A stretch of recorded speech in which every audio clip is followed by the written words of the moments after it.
আল্লাহ তাআলা সৃষ্টিকর্তা আর আমরা হলাম সৃষ্টিকৃত। তিনি আমাদেরকে সৃষ্টি করেছেন। এটাই হলো একজন মুমিন, একজন মুসলমানের চির বিশ্বাসের একটি বড় বিষয়।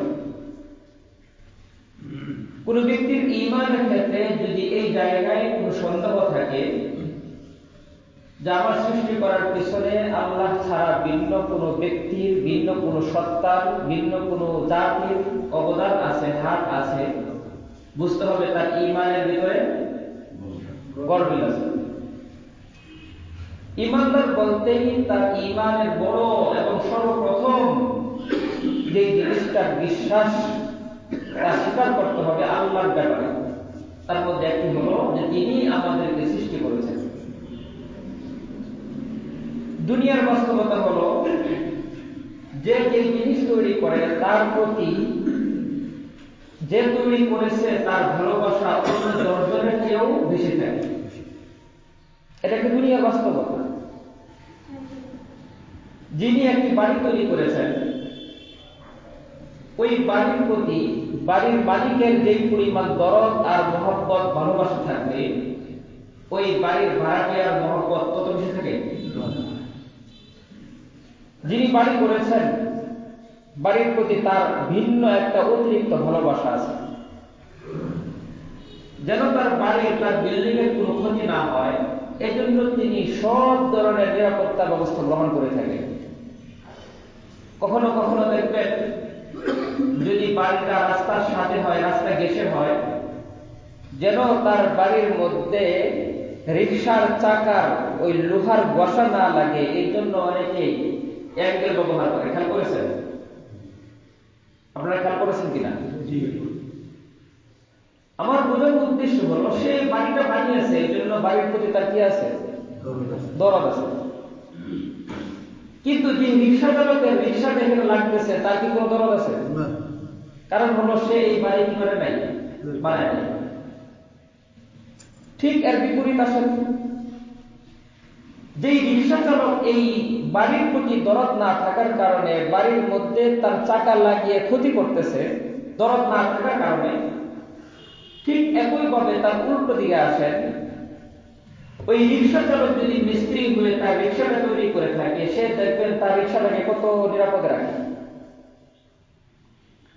বৃষ্টির রোদের নিচে রাখে না, যদি রংটা জ্বলে যায় সবসময় ফুল উঁচু করে রাখে যেন গরম না হয়ে যায়, খুব সাবধানে নেয় যেন কোথাও আগুন না লাগে। কিন্তু তার চেয়েও বহু গুণে ধনী ব্যক্তি যে 2-4-5টা বাড়ির মালিক, ওই বেচারা রিক্সায় ওঠার সময় ওই পরিমাণ দরদ দেখায় না যে পরিমাণ দরদ রিক্সা চালকের রিক্সার প্রতি আছে। কথা বুঝলেন? আমার বলা উদ্দেশ্য, যে যে জিনিস বানায় তার ওই জিনিসের প্রতি দরদ বেশি থাকে। আমাদেরকে সৃষ্টি করেছেন আল্লাহ তাআলা, আমাদের প্রতি আল্লাহ তাআলার দরদ আছে না নাই? কি পরিমাণ দরদ আছে আমাদের প্রতি?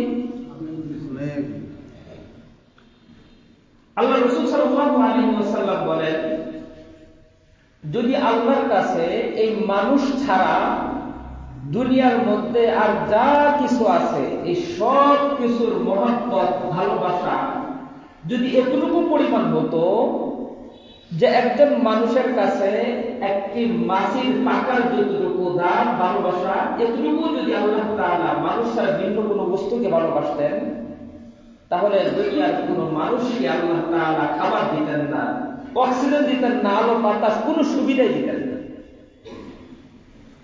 একজন মানুষের কাছে একটি পাখির, একটি মাছির পাখার কি পরিমাণ দাম?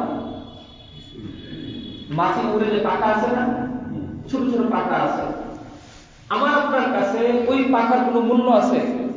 কোনো ভালোবাসা আছে? যে ঘর ঝাড়ু দেওয়ার সময় মাছির এই পাখাটা একটু আস্তে ঝাড়ু দাও বা রেখে দাও যত্ন করে, বরং ফু দিয়ে আলো ঘর থেকে বের করে দেয়। এই যে আমার আপনার কাছে এই মাছির পাখাটার যতটুকু দাম, আল্লাহর কাছে যদি পুরো কায়নাতের দাম এতটুকু যদি থাকতো, আল্লাহ তাআলা আমাদেরকে খাবার দিতেন না, খেয়ে দিয়ে ফেলতেন। বোঝা গেল দুনিয়ার কোন কায়নাতের ভালোবাসা আমাদেরকে খাওয়ার না। আমাদেরকে খাওয়ার কেন? তিনি আমাদেরকে সৃষ্টি করেছেন, এই জন্য তিনি আমাদেরকে কি করেছেন? সৃষ্টি করেছেন, এই জন্য তিনি আমাদেরকে খাওয়ান। তিনি আমাদেরকে সৃষ্টি করেছেন, এই জন্য আমি আল্লাহ তাআলার ফ্রি সার্ভিস দেওয়া অক্সিজেন পাচ্ছি। দুনিয়ার মধ্যে অসুস্থ রোগী হলে তার জন্য অক্সিজেন টাকা দিয়ে কিনতে হয়, কিন্তু আল্লাহ তাআলা আমাকে দিচ্ছেন বিনামূল্যে, ফ্রি। কেন? আল্লাহ বানিয়েছেন, দরদ আছে, ভালোবাসা আছে। আল্লাহ তাআলা সেই দরদ আর ভালোবাসা থেকে তিনি যে আমাদেরকে লালন পালন করতেছেন, এই লালন পালন করার পিছনেও আল্লাহ এটা কখনোই দেখেন না যে যাকে আমি খাওয়াচ্ছি সে কতটুকু আমার জন্য কান্না করে, কতটুকু আমার জন্য দরদ দেখায়। দুনিয়ার কাফের, বেঈমান, মুশরিকরাও একজন মুমিন মুসলমান ব্যক্তির মতোই স্বাভাবিকভাবে দুনিয়াতে চলাফেরা করতেছে। একজন আল্লাহওয়ালা বুজুর্গ, একজন মুসলমান যে কিনা 5 ওয়াক্ত নামাজ ঠিক মতনে পড়তেছে, হালাল হারাম বেঁচে চলতেছে, আল্লাহর আদেশ নিষেধ মেনে চলতেছে, ওই বেচারাও দুনিয়াতে যেভাবে চলে, আরেকজন আল্লাহর নাফরমান যে কিনা আল্লাহকে স্বীকারই করে না, ইবাদত বন্দেগী দূরের কথা, সেও সমানভাবেই চলতেছে। এমন কখনো হয়েছে যে আল্লাহর রোদ শুধুই মাত্র মুসলমানরা পায়, কাফেররা রোদ পায় না? এমন কখনো হয়েছে যে দিনের আলো শুধুমাত্র মুমিনরা ভোগ করে, কাফের, বেঈমান, মুশরিক তারা দিনের আলো পায় না? এমন কখনো হয়েছে তীব্র গরমের পরে রহমতের শান্তিময় বৃষ্টি শুধুই মাত্র মুসলমানরা পেয়েছে, কাফের, বেঈমানরা সেই আরাম পায় নাই? আল্লাহ তাআলা খালেক হওয়ার কারণে কে তার ইবাদত করতেছে আর কে তার ইবাদত করে না, কে আল্লাহকে স্বীকার করতেছে, কে আল্লাহকে স্বীকার করে না, সবাইকে আল্লাহ তাআলা সমানভাবে খালেক হওয়ার কারণে সমানভাবে মহব্বত আর তার অধিকারগুলো দিয়ে যাচ্ছেন। এর বিপরীতে আল্লাহ শুধু ভালোবাসবেন, আমাদের পক্ষ থেকে ভালোবাসা দরকার আছে কিনা? একজন মুমিনের কর্তব্য কি হবে? কুরআনুল কারীমে আল্লাহ তাআলা ঘোষণা করে বলেন, ওয়াল্লাযীনা আমানু আশাদ্দু হুব্বান লিল্লাহ। আল্লাহ যেমন খালেক হওয়ার কারণে আমাদেরকে সর্বোচ্চ ভালোবাসা দিয়ে আমার জীবন মান সবকিছু পরিচালনা করতেছেন, ঠিক একইভাবে আল্লাহ বলেন একজন মুমিনের কর্তব্য হলো সে তার ভালোবাসার জায়গায় সর্বোচ্চ মানের ভালোবাসাটা দিবে আল্লাহকে। ওয়াল্লাযীনা আমানু আশাদ্দু হুব্বান লিল্লাহ।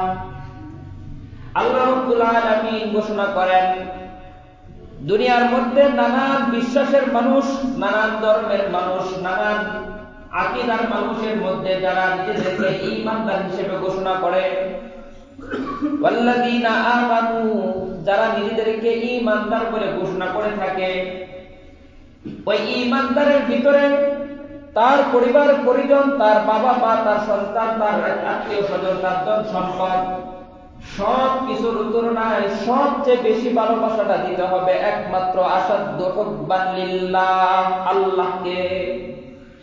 আমি আপনি ঈমানদার যদি দাবি করে থাকি, তাহলে দুনিয়ার মধ্যে যাকে যত ভালোবাসি না কেন সবচেয়ে ভালোবাসতে হবে কাকে? কারণ আল্লাহ আমাদেরকে কি করেন? কথা বুঝেন না? আল্লাহ আমাদেরকে ভালোবাসেন, এজন্য আমাদের কর্তব্য হলো আল্লাহকেও ভালোবাসা। আল্লাহকে কি পরিমাণ ভালোবাসবো? আল্লাহ তাআলা কুরআনে শব্দ ব্যবহার করেছেন আশাদ্দু, কঠিনতম ভালোবাসতে হবে। কেমন? কঠিনতম ভালোবাসতে হবে। কঠিনতম অর্থ হলো দুনিয়া সব কিছুকে ভালোবাসবো ঠিক, কিন্তু তার চেয়েও বেশি ভালোবাসতে হবে কাকে? আল্লাহকে। আল্লাহকে ভালোবাসা ছাড়া বিকল্প কোনো সুরত নাই, কারণ তিনি তো আমাদেরকে ভালোবাসতেছেন। আমার পক্ষ থেকে যদি ভালোবাসা না হয় তাহলে ভালোবাসা জমবে? কথা বুঝেন নাই? উদাহরণস্বরূপ স্বামী স্ত্রীর ভিতরে মহব্বতের সম্পর্ক, স্বামী স্ত্রীকে খুব মহব্বত করে কিন্তু স্ত্রীকে স্বামীকে পাত্তা দেয় না, শান্তি আছে? থাকে না থাকে না? কথা বুঝেন নাই? স্বামী স্ত্রীকে মহব্বত করে না কিন্তু স্ত্রী স্বামীকে খুব মহব্বত করে, ওই সংসারে শান্তি থাকে?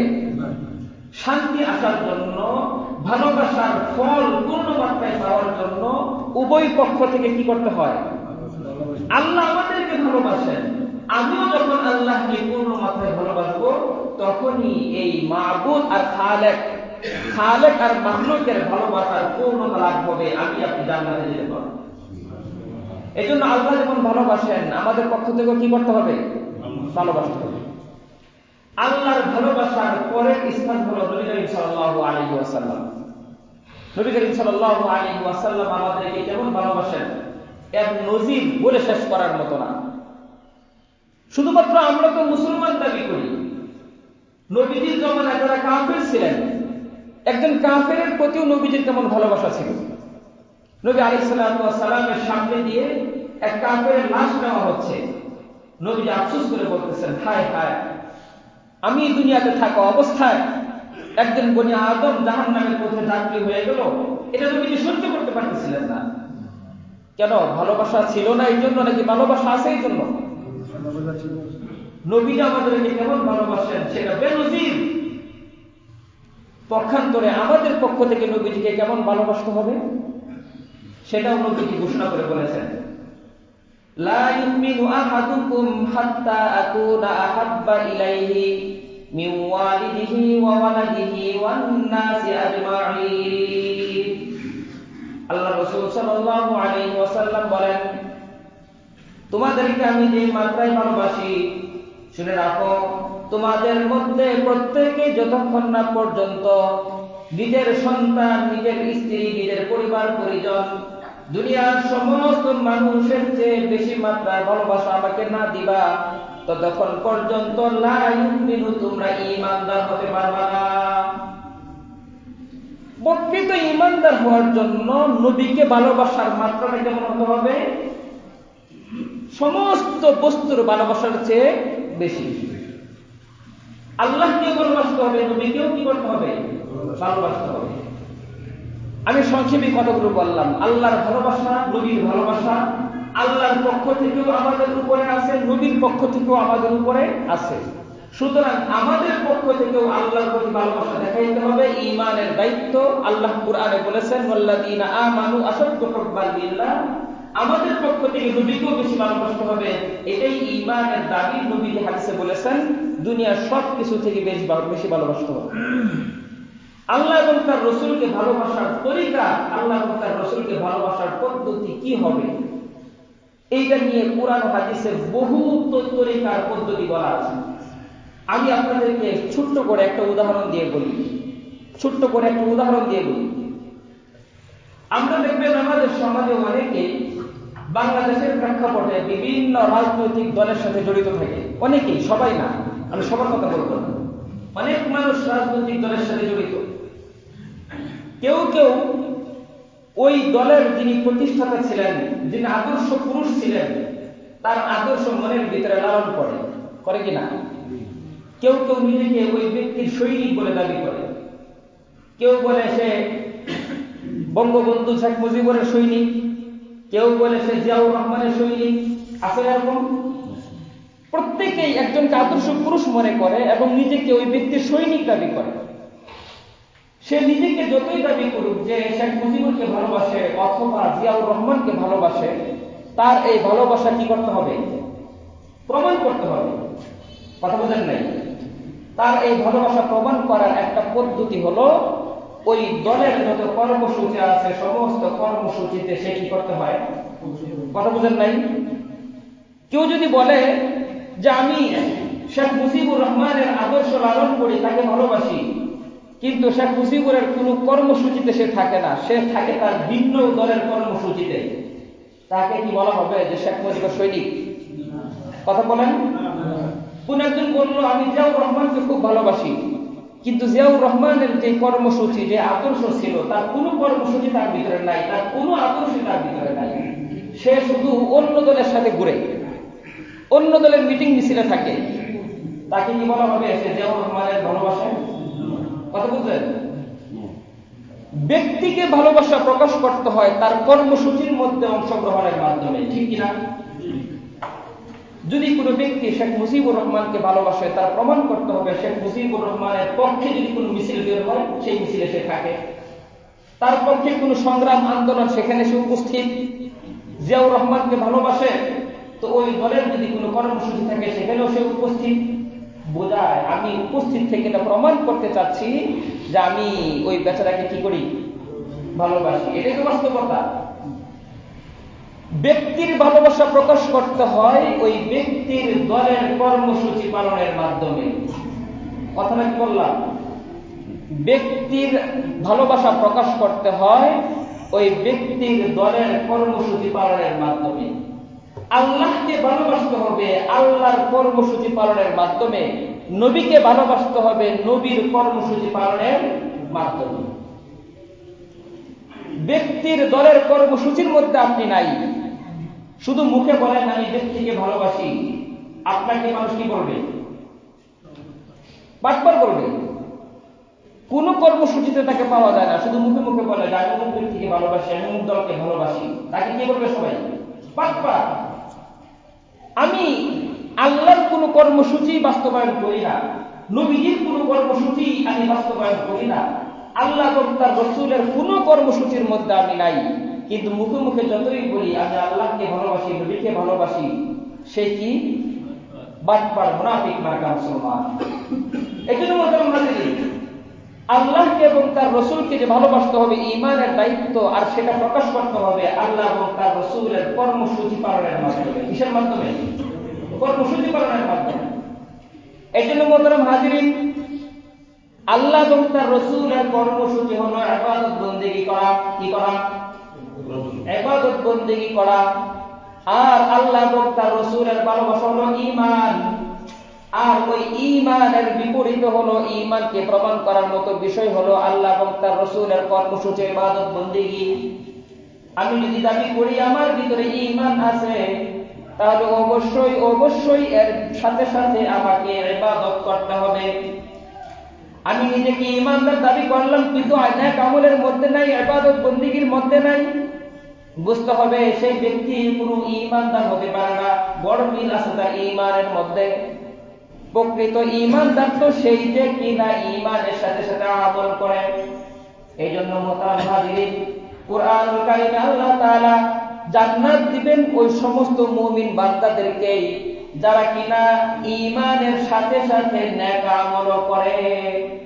আল্লাহ বলেন ইন্নাল্লাযীনা আমানু ওয়া আমিলুস সালিহাত, যারা ঈমান এনেছে, আল্লাহকে বিশ্বাস করেছে, আল্লাহকে মহব্বত করেছে, যারা ঈমান এনেছে, নবীকে বিশ্বাস করেছে, নবীকে মহব্বত করেছে, ঈমান এনেছে, শুধুমাত্র তাদের জন্যই জান্নাত নয়, বরং এই ঈমানের সাথে সাথে যখনই কেবলমাত্র ওয়া আমিলুস সালিহাত নেক আমল করবে, ইবাদত বন্দেগী করবে, তখনই তার জন্য থাকবে কানাত লাহুম জান্নাতুল ফিরদাউস।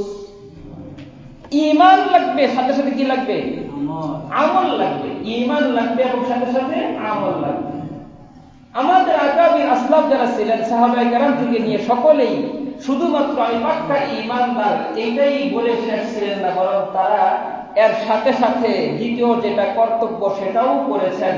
আল্লাহকে ভালোবাসি দাবি করেন নাই, বরং কর্মসূচি, কি কর্মসূচি? ইবাদত বন্দেগী করেছেন। নবীকে ভালোবাসি এই ঘোষণাই দেন নাই, বরং নবীর পক্ষ থেকে যে কর্মসূচি আমাদের জন্য রেখে গিয়েছেন সেটার ভিতরেও তিনি সবসময় ছিলেন। সাহাবায়ে কেরাম রাদিয়াল্লাহু তাআলা আলাইহিম আজমাইন নবীদের থেকে একদম নবীদের ছাত্র। ওনারা কি আমাদের চেয়ে দুর্বল ঈমানদার ছিলেন? এক একজন সাহাবীর ঈমান কেমন ছিল, আল্লাহ রাসূল আল্লাহ তাআলা আমাদেরকে ঈমান আনার জন্য মডেল বানাবো। কাকে আমার ঈমানটা কেমন হবে, আমি ঈমানটা কার ঈমানের মতো ঈমান আনবো, আমার ঈমানের ধরন কি হবে, আমার ঈমানের রং কি হবে, এই যে একটা মানদণ্ড আল্লাহ তাআলা ওই সাহাবায়ে কেরামের ঈমানকে আমার আপনার ঈমানের মানদণ্ড বানিয়েছেন। সাহাবায়ে কেরামের ঈমান আমাদের চেয়ে কম ছিল? সাহাবায়ে কেরামের ঈমান সেটা ছিল আমাদের জন্য শিক্ষা। তাদের ঈমান এত বেশি ছিল যে আল্লাহ তাআলা কুরআনুল কারীমে বলেই দিয়েছেন, ওয়াইদা কিলা লাহুম আমিনু কামা আমানান নাস, যখন তাদেরকে বলা হয় যে তোমরা ওই সমস্ত ব্যক্তিদের মতো ঈমান আনো, ওই সমস্ত ব্যক্তিরা কারা? সাহাবায়ে কেরাম। সাহাবায়ে কেরামের মতো ঈমান আনতে বলা হয়েছে। সুতরাং তাদের ঈমান কি কোনো দিক থেকে কম ছিল? সাহাবায়ে কেরাম পারতেন না এই ঈমান নিয়ে সন্তুষ্ট থাকতে? কিন্তু সাহাবায়ে কেরাম শুধুই মাত্র তাদের ঈমান নিয়ে চুপ ছিলেন না, বরং তারা সর্বদা এই ঈমানের সাথে সাথে দ্বিতীয় যে জিনিস জরুরি ইবাদত, এই ইবাদতের মধ্যেও তারা কি ছিলেন? মগ্ন ছিলেন। সাহাবায়ে কেরাম কি পরিমাণ ইবাদত করতেন, আল্লাহু আকবার, বলে শেষ করার মতো না। সাহাবায়ে কেরামের ইবাদতের পরিধি, ইবাদতের যত ধরন আছে, ফরজ ইবাদত, এখানে তো কোনো প্রশ্নই আসে না যে সাহাবায়ে কেরাম কোনো ফরজ ইবাদতের মধ্যে কোনো কমতি করবে, অলসতা করবে, এটা তো কল্পনাই করা যায় না। নফল ইবাদতের ক্ষেত্রে সাহাবায়ে কেরামের অবস্থা কেমন ছিল যে একজন আরেকজন থেকে প্রতিযোগিতা করত, তার নফল ইবাদতের চেয়ে আমার নফল ইবাদতের পরিমাণ যেন বেশি হয়। তাদের ভিতরে অবস্থা এমন ছিল ইবাদতের, সাহাবায়ে কেরাম কখনোই তাদের ভিতরে ইবাদতের মাত্রা কখনোই কমতো না। ইবাদতের মাত্রা সব সময় এক অবস্থায় থাকতো, কখনো কমতো না। বরং কোনো সময় যদি তাদের থেকে কখনো অলসতা চলে আসতো, কোন ধরনের ভুল ত্রুটি হয়ে যেত, পরক্ষণেই তাদের ইবাদতের মাত্রা আরো বেড়ে যেত। সাহাবায়ে কেরাম কখনো এমন হন নাই যে স্বাভাবিকভাবে তিনি সব সময় একটা আমল করেন, হঠাৎ করে ছেড়ে দিচ্ছেন। আছে না আমাদের সমাজে সৃজনাল ইবাদতকারী, দেখবেন সৃজনাল ইবাদতকারী, শবে বরাতের রাতে লম্বা ইবাদত করে, শবে বরাতের রাত শেষ হওয়ার ইবাদত কি বন্ধ। আছে কিন্তু এরকম মুসল্লি, রমজান আসে তো দেখবেন প্রথম 2-3 দিন মসজিদে 2 তলা 3 তলা ভরে যায়, 2-3 দিন শেষ, ইবাদত শেষ। আবার কিছু মানুষ দেখবেন রমজানের প্রথম দিক দিয়ে মোটামুটি নামাজ পড়ে, রমজানটাও মোটামুটি নামাজ পড়ে, রমজান শেষ মনে করে মোটামুটি নামাজ দায়িত্ব শেষ। সৃজনাল মুসল্লি, সৃজনাল ইবাদত গুজার সাহাবায়ে কেরাম এমন ছিলেন না, বরং সাহাবায়ে কেরাম সব সময় ইবাদতের মধ্যে ছিলেন। কখনো তাদের ইবাদতের মধ্যে বাধা পড়তো না, বরং যদি কখনো তাদের থেকে কোনো গুনাহ হয়ে যেত, তখন তাদের ইবাদতের মাত্রা আরো বেড়ে যেত। সাহাবায়ে কেরাম থেকে যদি কোনো ধরনের গুনাহ হয়ে যেত, এত পরিমাণ তওবা করতেন আর এত পরিমাণ ইবাদত বাড়ায় দিতেন, মনে করতেন আমার প্রতি না জানি আল্লাহ অসন্তুষ্ট হয়ে গেছে, খুশাইত হতেন। তাদের মধ্যে ইবাদতের আগ্রহ কখনো কমতো না, বাড়তো। অথচ তাদের ঈমান কি আমাদের চেয়ে কম ছিল? তাদের ঈমান আমাদের চেয়ে শক্তিশালী থাকার পরেও তারা ইবাদতের মধ্যে বহু উপরে ছিল। কিন্তু আমাদের অবস্থা, না আছে ঈমানের কোনো জোর, না আছে ইবাদতের মধ্যে কোনো জোর। সাহাবায়ে কেরাম ফরজ ইবাদতের মধ্যে তো কোনো কমতি ছিল না, নফল ইবাদতের মধ্যে কি পরিমাণ তাদের আগ্রহ আর জোর ছিল। ছোট্ট একটি উদাহরণ দিই আপনাদেরকে। এক যুদ্ধের ময়দান থেকে নবী করিম সাল্লাল্লাহু আলাইহি ওয়াসাল্লাম কাফেলা নিয়ে ফিরতেছিলেন। ফেরার পথে পথিমধ্যে সবাই ক্লান্ত, যুদ্ধের ময়দান থেকে আসতেছে সবাই ক্লান্ত, রাস্তার মধ্যে রাত্র হয়ে গেছে, নবীজি আরাম করার প্রয়োজন বোধ করলেন। নবীজি 2 জন সাহাবীকে পাহারাদার নিযুক্ত করে ঘুমায় গেলেন সবাইকে নিয়ে। 2 জন সাহাবী ছিলেন আম্মার ইবনে ইয়াসার, আরেকজন ছিলেন আব্বাদ বিন বিশর। 2 জন সাহাবীকে বললেন যে আমরা ঘুমাই, তোমরা 2 জন পাহারা দাও। পাহারা দেওয়াও কিন্তু একটি বড় ইবাদত, বিশেষ করে যুদ্ধের ময়দানে পাহারা দেওয়া এটাও বড় একটি ইবাদত। তো সুতরাং যারা ঘুমাচ্ছেন তারা তো আরাম করতেছেন, কিন্তু যে 2 জন সাহাবী পাহারা দিচ্ছেন তারা কি ইবাদতের মধ্যে আছেন না? কথা বলে, তারা ইবাদতের মধ্যে আছেন না? এই 2 সাহাবী চিন্তা করলো যে আমরা তো বসেই আছি, এক কাজ করো, আমরা যদি 2 জন সারা রাত সজাগ থাকি, এক পর্যায়ে আমরাও ক্লান্ত হয়ে যাব। তুমি কিছুক্ষণ ঘুমাও, আমি কিছুক্ষণ ইবাদত পাহারা দিই, তুমি কিছুক্ষণ পাহারা দেবে, আমি কিছুক্ষণ ঘুমাবো, 2 জন আরাম করবো। চুক্তি করে আম্মার বিন ইয়াসির রাদিয়াল্লাহু আনহু তিনি ঘুমায় গেলেন, সজাগ আছেন আব্বাদ বিন বিশর। তিনি অনেকখানে একাকী পাহারা দিলেন। পাহারার এক পর্যায়ে মনে হলো যে আর কত দাঁড়িয়ে থাকবো, শত্রু তো দেখা যায় না, একটু 2 রাকাত নামাজ পড়ে নেই। কি আগ্রহ প্রকাশ করলেন? কথা বুঝেন নাই? তিনি কিন্তু এমনিতেই একটা ইবাদতের মধ্যে আছেন, মুজাহিদদেরকে পাহারা দিচ্ছেন। এই এক ইবাদতে থাকার পরেও যেই সময়টা তিনি কাটাচ্ছেন, ওই সময়টার মধ্যে তিনি আরেকটা ইবাদত করার জন্য আগ্রহ প্রকাশ করেন, 2 রাকাত নামাজ পড়ে দিই। আর আমরা কি করি? নফল ইবাদত তো দূরের কথা, আল্লাহু আকবার, ফরজ ইবাদতই মানুষ করে না। জুমার সময় যে সমস্ত মুসল্লি মসজিদে আসে, 2 তলা 3 তলা ভরে যায়, আমাদের সবার উপরে কি শুধুই জুমার নামাজ ফরজ? কথা বলেন না কেন? 5 ওয়াক্ত নামাজ ফরজ ছিল না? এই পরিমাণ মানুষ যদি জুমার মধ্যে আসতে পারে, এই পরিমাণ মানুষ কোন কারণে ফজরের নামাজে আসে না? অথচ সাহাবায়ে কেরাম ফরজ ইবাদতের মধ্যে কমতি তো দূরের কথা, নফল ইবাদতের মধ্যে তাদের অবস্থা কি ছিল? সাহাবায়ে কেরাম সবাই ঘুমাইছেন, আম্মার বিন ইয়াসিরও ঘুমায় গেলেন। আব্বাস বিন বিশির মনে করলেন একা কি আর করবো, শত্রু নাই, দাঁড়ায় দেয় নামাজে। আব্বাস বিন বিশির রাদিয়াল্লাহু আনহু নামাজে দাঁড়াইলেন। দূর থেকে কাফেররা পর্যবেক্ষণ করছিল, দেখি মুসলমানরা কি করে। এতক্ষণ দেখলাম দুইজন পাহারা দেয়, এখন দেখি একজন, মনে হয় পাহারাদার দুর্বল হয়ে গেছে, তীর মারো। আব্বাস বিন বিশির নামাজ পড়তেছে, কাফেররা আব্বাস বিন বিশিরকে তীর মারলো। আব্বাস বিন বিশিরের গায়ে তীর লেগে গেল, রক্ত বের হচ্ছে, কিন্তু নামাজ ছাড়ে নাই। সুবহানাল্লাহ। দূর থেকে কাফেররা ভাবলো কি কাকে মারলাম, মরেও না চড়েও না, আরেকটা তীর মারো দেখি। আরেকটা তীর মারছে, এইভাবে 3টা তীর মেরেছে। আব্বাস বিন বিশির নামাজ ছাড়েন নাই, কারণ আল্লাহর মহব্বত প্রকাশ করার কর্মসূচি হলো ইবাদত। তিনি ইবাদতের মধ্যে মগ্ন আছেন।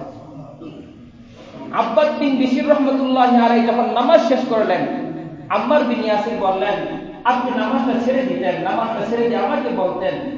আব্বাস বিন বিশির জবাব দেন, ওগো ভাই, নামাজে দাঁড়িয়েছি, এই পরিমাণ মজা পেয়েছিলাম, যদি তোমার সাথে আমার এই চুক্তি না হতো যে তোমাকে আমি তখন থেকে পাহারার জন্য জাগিয়ে দিব, এই চুক্তি যদি না থাকতো আমি সারা রাত নামাজ ছাড়তাম না। ইবাদতের ভিতরে তারা এতটুকু মগ্ন ছিল।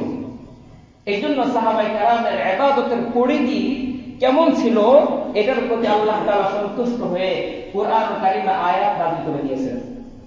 আল্লাহ তাআলা সাহাবায়ে কেরামের ইবাদতের নজির কেমন ছিল আয়াত নাযিল করে বলেন, তারাহুম রুকআন সুজদাদাই ইয়াবতাগুনা ফাদলাম মিনাল্লাহি ওয়া রিদওয়ানা।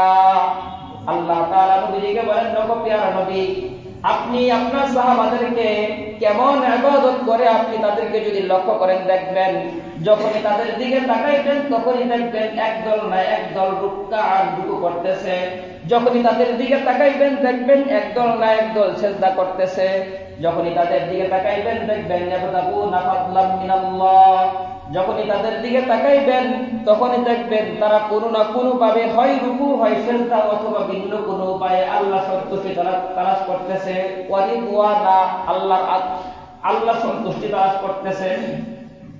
আপনি যখনই সাহাবায়ে কেরামকে দেখবেন তখনই দেখবেন কেউ না কেউ রুকু করে, কেউ না কেউ সিজদা করে, কেউ না কেউ অন্য কোনো ইবাদতে মশগুল, কেউ না কেউ কোনো উপায়ে আল্লাহর সন্তুষ্টি তালাশ করতেছে। বোঝার উদ্দেশ্য সর্ব অবস্থায় তারা কি করে, ইবাদতের মধ্যেই মগ্ন। তারা যে ইবাদতের মধ্যেই মগ্ন, আল্লাহ বলেন তাদের এই সুনাম সুখ্যাতি বৈশিষ্ট্য শুধু কুরআনে না, এটা তাদের চেহারার মধ্যে ফুটে ওঠে। সীমাহুম ফি বুজুহিহিম মিন আতারিস সুজুদ। সাহাবায়ে কেরামের দিকে যখনই তাকানো হয় তখনই দেখবেন তাদের চেহারার ভিতরে সিজদার একটি চিত্র ফুটে উঠতেছে। সুবহানাল্লাহ। আর তাদের এই চিত্রগুলো শুধুমাত্র কুরআন না, বরং তাওরাত এবং ইনজিলের মধ্যেও বর্ণিত আছে।